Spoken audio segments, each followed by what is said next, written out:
عورت جاتی ہے مزار کو بالکل غلط ہے، نہیں جانا چاہیے اسے، اگر جائے تو باہر عقیدت سے جا کر کھڑی ہو جی۔ یہ مسئلہ اعلیٰ حضرت کے مزار پر چلے جائیں، عورت کے لیے پردہ لگا ہوا ہے، یہ وہیں سے ہم لوگوں نے مسئلے سیکھے ہیں۔ اب حضرات گرامی یہی والی ہے جس کے بارے میں میرے نبی نے فرما دیا نا مدینۃ العلم وعلی ابوابها، کہ میں علم کا شہر ہوں اور علی اس شہر کے دروازہ ہیں۔ اب حضرات گرامی کچھ لوگ نبی کے علم کو بھی ناپتے ہیں، لیکن نبی کا علم تو بہت بڑی بات ہے۔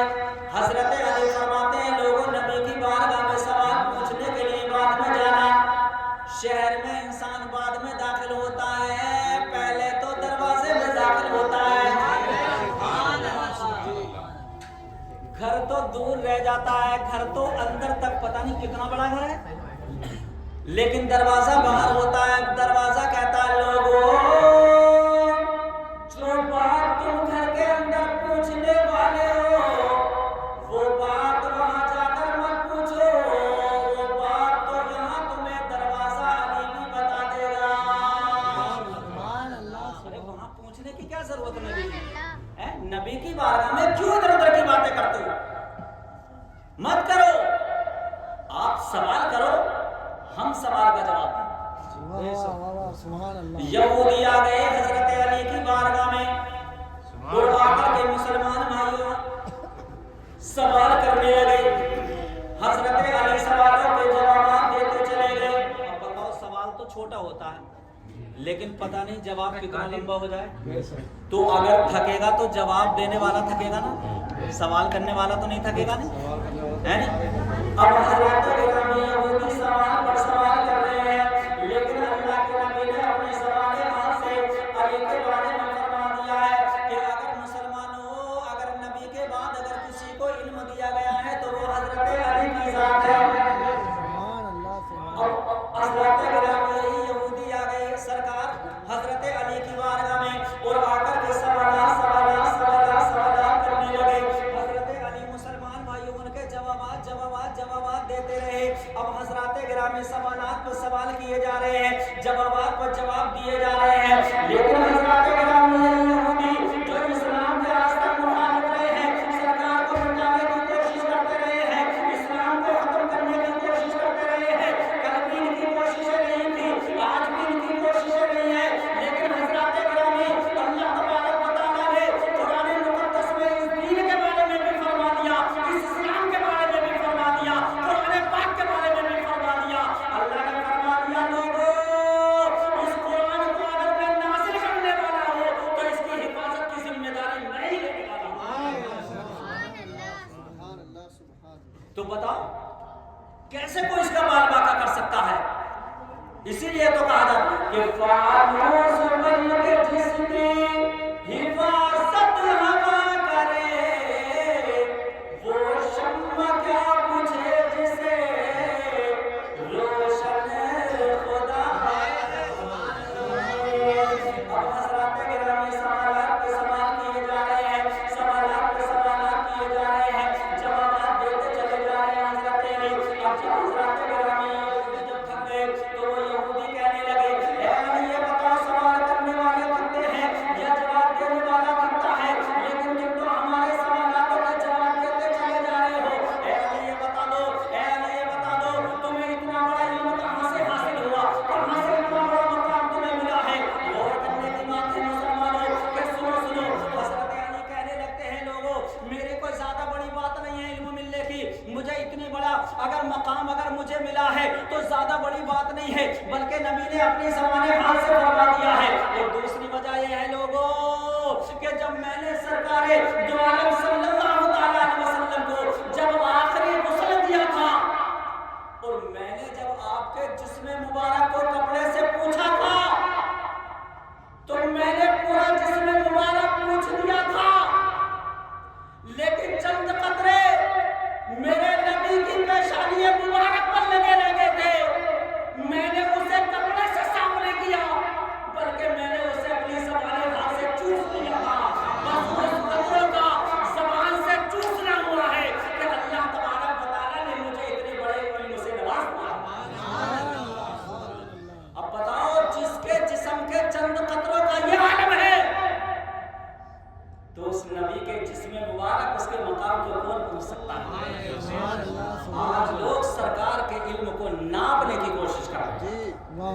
جب چند قطروں کا یہ معاملہ ہے تو سرکار کا کیا معاملہ ہوگا؟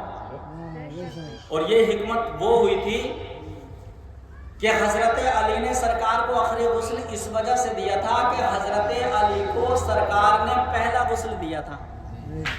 بچہ جب پیدا ہوتا ہے تو بچے کو نہلایا جاتا ہے نہیں شروع میں ہے نہیں, بچے کو نہلایا جاتا. سرکار نے پہلا غسل دیا علی کو, اور علی چھوٹی موٹی ذات کا نام نہیں ہے, یہ علی اسی ذات کا نام ہے جس کی پیدائش مسلمانوں کعبے کے اندر ہوئی. کعبہ کہتا ہے کہ میں زندگی میں صرف 2 ہی بار جھوما ہوں جو مجھے خوشی حاصل ہوئی ہے. ایک تو جب سرکار دنیا میں تشریف لے کر آئے تھے, اور دوسرا جب علی میرے اندر پیدا ہوئے.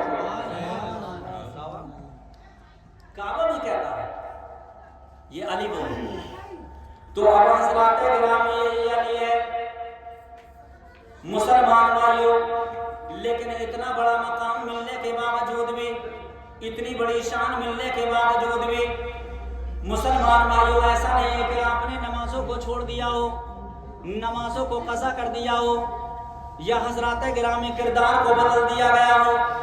جبکہ حضرات گرامی سرکار نے فرما دیا تھا کہ علی 10 صحابہ میں وہ ایک صحابی کا نام ہے جسے اللہ کے نبی نے دنیا میں جنت کی بشارت عطا فرما دی ہے. عشرہ مبشرہ 10 صحابہ ایسے ہیں جنہیں اللہ کے نبی نے دنیا میں جنت کی بشارت عطا فرما دی. یہ بتاؤ نبی کا مقام نہیں جانتے آپ؟ ارے جو چیزیں جی دنیا میں بتا رہا کہ فلاں فلاں جنت میں جائیں گے, تو جب جنت کے مالک ہے تبھی تو کہا جا رہا. ارے جب جنت کے مالک ہے تبھی تو کہا جا رہا ہے. لیکن حضرات گرامی جنتی ہونے کے باوجود بھی آپ نے مسلمان بھائیوں نمازوں کو نہیں چھوڑا, بلکہ نمازوں کا یہ عالم تھا. جب آپ وضو کیا کرتے تھے نماز کے لیے تو مسلمان بھائیوں آپ کا چہرہ متغیر ہو جاتا تھا, آپ کا چہرہ سرخ ہو جاتا تھا, آپ کا جسم مبارک مسلمان بھائیوں کانپا کرتا تھا. گھر والے کہتے تھے کہ اے علی یہ بتاؤ کہ آپ تو اللہ تبارک و تعالیٰ کے اتنے بڑے نیک بندے ہیں, آپ تو نمازوں میں لگے رہتے ہیں, آپ تو قرآن مقدس کی تلاوت میں لگے رہتے ہیں, لیکن آپ کا جسم کیوں کانپ رہا ہے, آپ کا چہرہ متغیر کیوں ہو گیا ہے, آپ کا چہرہ تبدیل کیوں ہو گیا ہے؟ مسلمانوں وہی علی کہتے ہیں لوگوں تمہیں پتہ نہیں ہے کہ میں جس ذات کی بارگاہ میں کھڑے ہونے کی تیاری کر رہا ہوں, مجھے ڈر ہے کہ پتہ نہیں وہ ذات اتنی بڑی ہے کہ میرے کھڑے ہونے کو اپنی بارگاہ میں قبول کرے گی یا نہ کرے گی. لیکن آج مسجد میں آدمی نماز پڑھنے جاتا تو وہ یہ سمجھتا ہے کہ میں جو نماز پڑھنے آیا ہوں یہ نماز بھی میرے قابل قبول ہو گئی, اور وہ سمجھتا ہی نہیں ہے. بعض جگہ تو اتنی شور شرابہ کرتے ہیں کہ وہ مسجد کو مسجد ہی نہیں سمجھتے, جبکہ مسجد میں باتیں نہیں کرنی چاہیے. سرکار فرماتے ہیں جو مسجد میں دنیا داری کی باتیں کرتا ہے اللہ تعالیٰ 40 سال کے اس کے اعمالوں کو برباد کر دیتا ہے. یہ سمجھ لیں آپ, 40 سال کے اعمالوں کو برباد کر دیتا. اور وہ 40 سال بتاؤ, ابھی ہماری عمر بھی نہیں ہے 40 سال بھائی. 15 سال 40 سال کی عمر میں 15 سال کی بات تو نمازی فرض ہوتی ہے, اور وہ بھی ہمارے بیکار ہو رہے, تو ڈری تو نہیں ہے نا ہماری. یہ حضرات تو میں شعر پڑھ رہا ہوں, ملاحظہ فرمائیں. یہ نعت پاک کا دوسرا شعر تھا, ابھی اس کے کم سے کم 4-5 شعر ہو رہے ہیں. آپ یہی سے اندازہ لگا لیں آپ کہ کتنا ٹائم لگے گا. بلند آواز سے کہو یا رسول اللہ.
انشاءاللہ بے شک کربلا کے میدان میں پہنچا رہا ہوں میں آپ کو.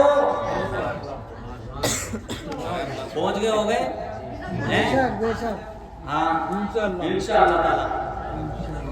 یہ حسین کا سر ہے، یہ حسین کا سجدہ، یہ حسین کا سر ہے، یہ حسین کا سجدہ، یہ حسین کا سر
سجدے سے سجدہ کیسے؟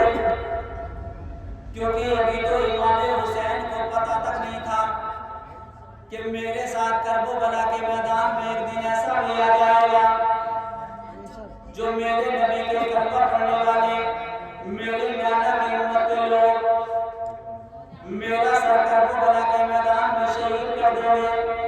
لیکن حضرات گرامی اس سے پہلے حضرت فاطمہ زہرا رضی اللہ تعالیٰ عنہ نے دعا فرما دی. میرے ماں بہنیں بھی سنے اس بات کو کہ حضرت فاطمہ زہرا رضی اللہ تعالیٰ عنہ جب سردیوں کی لمبی لمبی راتیں ہوتی تھیں، تمام دنیا کو آرام سے سوتی تھی، لیکن حضرت فاطمہ زہرا رضی اللہ تعالیٰ عنہ اپنے ان چھوٹے چھوٹے بچوں کو سلا دیا کرتے تھے. بچے سو رہے تھے، عام مسلمان بچا لیا کرتے تھے اور آپ اللہ تبارک و تعالیٰ کی بارگاہ میں آپ سجدہ ریز ہو جاتے تھے، نماز پڑھنے کے لیے کھڑے ہو جاتے تھے، نماز پڑھنے کے لیے کھڑے ہو جاتے تھے، آپ قیام کرتے تھے، آپ رکوع کرتے تھے اور جب سجدے کی حالت میں جاتے تھے اتنا لمبا سجدہ کرتے تھے، اتنا لمبا سجدہ کرتے تھے کہ رات تو ختم ہو جاتی تھی لیکن خاتون جنت کا ایک سجدہ بھی ختم نہیں ہوا کرتا تھا. اور حضرات گرامی پھر بھی اس کے باوجود یہ سجدے سے سر اٹھا کر کے آپ پروردگار عالم کی بارگاہ میں دعا کرتی تھی کہ اللہ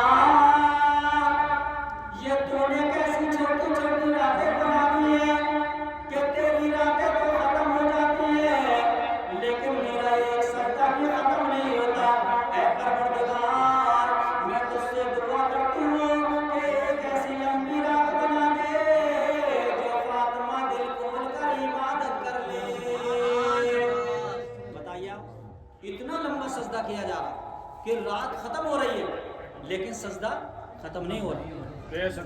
اور حضرات گرامی آپ دعا فرما رہی ہیں کہ اے پروردگار عالم میں لمبا سجدہ کرتی ہوں تو میرا لمبا سجدہ ختم نہیں ہوتا، میری رات ختم ہو جاتی ہے. اے پروردگار عالم تیرے سجدے کی کسر باقی رہ جاتی ہے. اے پروردگار عالم میں اتنا لمبا سجدہ کرتی ہوں لیکن میرے سجدے سے تیرے سجدے کی کسر باقی رہ جاتی ہے، میں تیرے سجدے کی کسر کو پورا نہ کر سکے. لیکن اے پروردگار عالم میں تجھ سے وعدہ کرتی ہوں، اے پروردگار عالم میں تجھ سے وعدہ کرتی ہوں میرا حسین جو ابھی سویا ہوا ہے، ابھی وہ آرام کر رہا ہے، میں پروردگار عالم تجھ سے دعا کرتی ہوں کہ میں اپنے حسین سے کرب و بلا کے میدان میں ایسا سجدہ کراؤں گے کہ تیرے سجدے کی کسر کو پورا کر دے گا. اور آج حضرات گرامی یہ سجدہ ایسا ہوا ہے